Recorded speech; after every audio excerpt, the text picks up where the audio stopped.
Video में दी हुई जानकारी इंटरनेट से ली गई है। हम इस वीडियो में किसी भी दवाई का प्रचार नहीं करते। दोस्तों, आज की इस वीडियो में हम बात करने वाले हैं लेट्रोज टैबलेट के बारे में।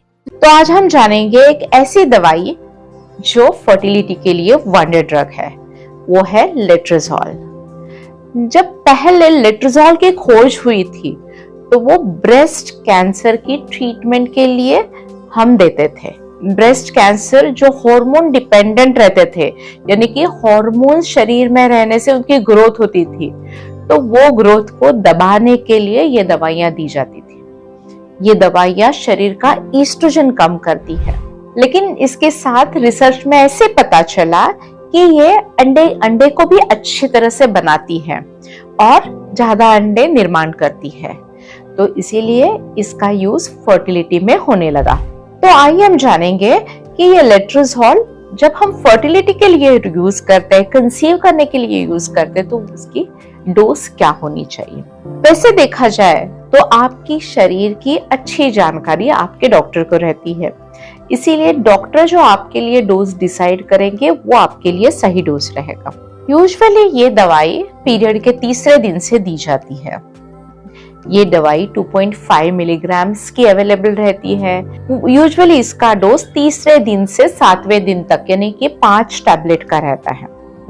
तो कभी ये सिंगल टैबलेट दी जाती है, कभी 2 टाइम दी जाती है, कभी दिन में 3 टाइम भी दी जाती है। कभी कभी आपको रात में 1 टैबलेट लेने के लिए कहा जाता है, कभी 2 लेने के लिए कहा जाता है, कभी 3 लेने के लिए कहा जाता है। कभी ये टैबलेट 5वें दिन से भी शुरू कर सकते हैं।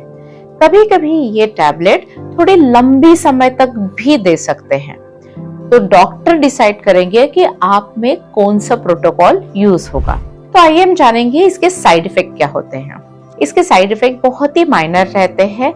कभी नौशिया हो सकता है, कभी वॉमिटिंग हो सकता है, कभी हेडेक हो सकता है, कभी ब्रेस्ट पेन हो सकता है, या कभी कभी एक्सट्रीम केसेस में जो ज्यादा सेंसिटिव है इस मॉलिक्यूल को, तो उनको कभी कभी हॉट फ्लशेस होते हैं। तो कभी कभी आंखों को धुंधला दिखाई देता है, यानी कि ब्लरिंग ऑफ विजन हो जाता है, लेकिन बहुत ही कम लोगों में ये साइड इफेक्ट दिखाई देता है। तो आइए हम जानेंगे इसका हम यूज कैसे करेंगे और ये कहाँ कहाँ यूज हो सकता है।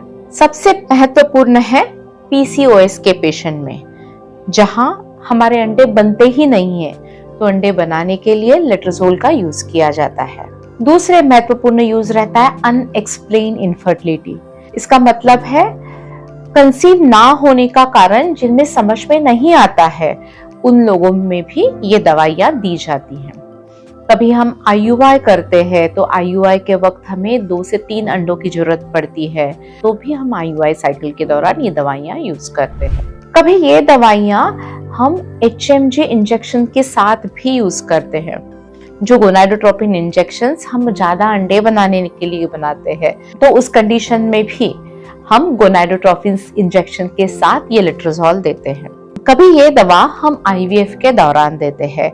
IVF के दौरान जब हमारे गर्भाशय में जो एंडोमेट्रियल लेयर रहता है वो अच्छी तरह से नहीं बनता, तो हम ये वंडर ड्रग अच्छी गद्दी बनाने के लिए, अच्छा एंडोमेट्रियल प्रिपरेशन के लिए देते हैं।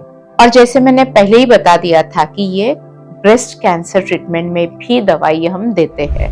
और 2 महत्वपूर्ण कंडीशन है, इनमें भी हम ये दवाई देते हैं, जिसे एंडोमेट्रियोसिस और एडिनोमायोसिस से जो लोग सफर कर रहे हैं और रूटीन दवाइयां उन पे काम नहीं करती, तो पेन रिलीफ के लिए हम लेट्रोजोल का इस्तेमाल करते हैं। तो आज इस वीडियो में हमने जान लिया एक फर्टिलिटी के लिए वंडर ड्रग को, जिसका नाम है लेट्रोजोल।